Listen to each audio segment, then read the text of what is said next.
अब एक क्वेश्चन मैं आपको करके दिखाती हूँ। तो आपके सामने एक बैलेंस शीट है। Question number 2, following is the balance sheet of Y limited as on 31 March 1994। तो बैलेंस शीट में नीचे, बैलेंस शीट के नीचे दिया है कि calculate the current ratio and current ratio and quick ratio. What conclusion do you draw from these ratio. तो means आपको पहले ये दो रेशियोज निकालने हैं, उसके बाद उन रेशियो के बारे में आपने क्या कंक्लूजन निकाला वो आपको बताना है। तो करंट रेशियो सबसे पहले हमें निकालना पड़ेगा। करंट रेशियो का जो फॉर्मूला होता है वो आपको पता है कि ये जो एसेट साइड है, ये फिक्स्ड एसेट होता है, plant loose tool fixed asset होता है, फर्नीचर आपका फिक्स्ड एसेट होता है, क्लोजिंग स्टॉक ये आपका करंट एसेट है। डेटर्स, बट डेटर्स जो है, अब यहाँ पे डेटर्स 1,25,000 है एंड 5,000 प्रोविजन लेस किया हुआ है। तो प्रोविजंस लेस करके जो आपकी नेट अमाउंट होती है वो आपको लेना है। तो डेटर्स आपको लेना है 1,20,000। बिल रिसीवेबल्स, इन्वेस्टमेंट्स, इन्वेस्टमेंट अगर शॉर्ट टर्म है तो करंट एसेट है और अगर लॉन्ग टर्म है तो वो फिक्स्ड एसेट है। तो शॉर्ट टर्म है, ये करंट एसेट है। पेमेंट इन एडवांस, ये प्रीपेड एक्सपेंस है, कैश। तो इनको अगर आप जोड़ दोगे करंट एसेट्स को तो आपके पास आ जाएगा current assets. Share issue expenses ये नहीं लेना, ये फिक्टिशियस एसेट होता है। तो क्लोजिंग स्टॉक से लेकर और कैश तक इन सबको आप जोड़ोगे तो आपके पास करंट एसेट आएगा। करंट एसेट मेरे पास आ जाएगा करंट एसेट्स। मैंने करंट एसेट्स में सबको जोड़ दिया और जोड़ने के बाद हमारा टोटल आ रहा है 4,80,000। अब हमें चाहिए करंट लायबिलिटीज।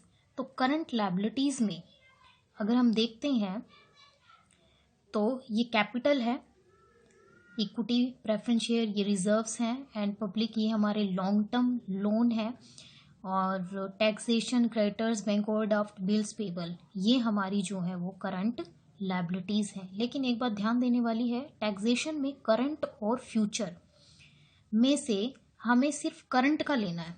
वो टैक्स जो करंट में हमें पे करना है वही हमारी लायबिलिटी लेनी है हमें। तो इन चार चीज़ों को अगर हम टोटल कर देंगे तो हमारे पास आ जाएंगी करंट लायबिलिटीज। तो इसमें करंट लायबिलिटीज को हमने टोटल किया है। टोटल करने के बाद हमारे पास आ गया है करंट लायबिलिटीज का टोटल 1,50,000। अब हम इन सब को फॉर्मूले में पुट करेंगे। तो करंट रेशियो का हमारा फॉर्मूला होता है current asset by current liability. Current asset हम लोगों ने निकाली है 4,80,000 और करंट लायबिलिटी हमने निकाली है 1,50,000।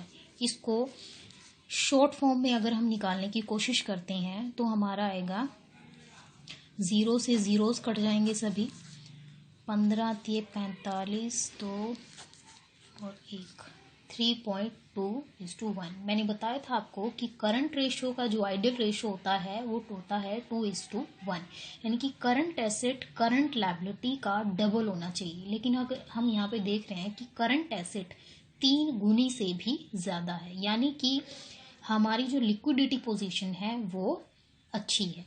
अब हमें निकालना है क्विक रेशियो। क्विक रेशियो का फॉर्मूला होता है quick asset by current liability. अब इस फॉर्मूले में भी दो ही चीज़ें हैं, क्विक एसेट और करंट लायबिलिटी। अब क्विक एसेट कैसे निकालेंगे? करंट लायबिलिटी तो हमारे पास ऑलरेडी है 1,50,000। क्विक एसेट कैसे निकालेंगे?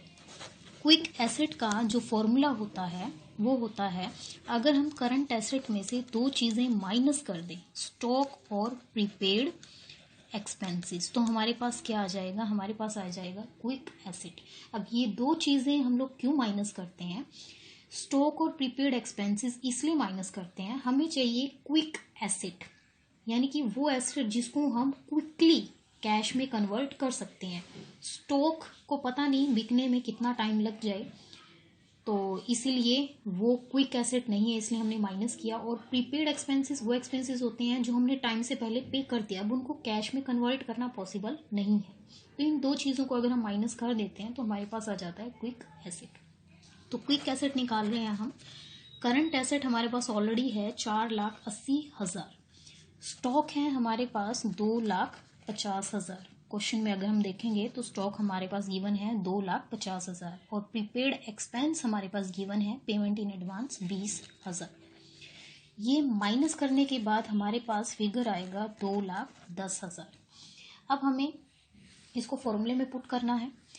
क्विक एसेट हमारे पास है 2,10,000 और करंट लायबिलिटी जो है वो है हमारे पास 1,50,000। इसको वापस से हमें शॉर्ट फॉर्म में कन्वर्ट करने की कोशिश करनी है। करने के बाद ये आएगा हमारे पास 1.4:1। इसका मतलब है कि क्विक एसेट करंट लायबिलिटी से 1.4 गुना है और जो हमारा आइडियल रेशियो होता है क्विक रेशियो का वो होता है 1:1, यानी कि क्विक एसेट करंट लायबिलिटी के बराबर होनी चाहिए। लेकिन यहाँ पे हमारी क्विक एसेट करंट लायबिलिटी से थोड़ी ज़्यादा है। इसका मतलब हमारा जो क्विक रेशियो है वो आइडियल रेशियो से बेहतर है। तो कंक्लूजन यहाँ पे ये निकलता है कि हमारा जो करंट रेशियो है और क्विक रेशियो है वो दोनों ही आइडियल रेशियो से बेहतर है और बिजनेस ऑर्गेनाइजेशन की जो लिक्विडिटी पोजीशन होती है वो भी बेहतर है, यानी कि हम शॉर्ट टर्म लोन पे करने में सक्षम है। अब ऐसे ही क्वेश्चंस मैं आपको सेंड करूँगी, वो आपको खुद सॉल्व करने की कोशिश करनी है। यहाँ पे एक इम्पोर्टेंट बात मैं मिस कर गई। क्विक एसेट और लिक्विड एसेट जो है वो दोनों का सेम मीनिंग होता है।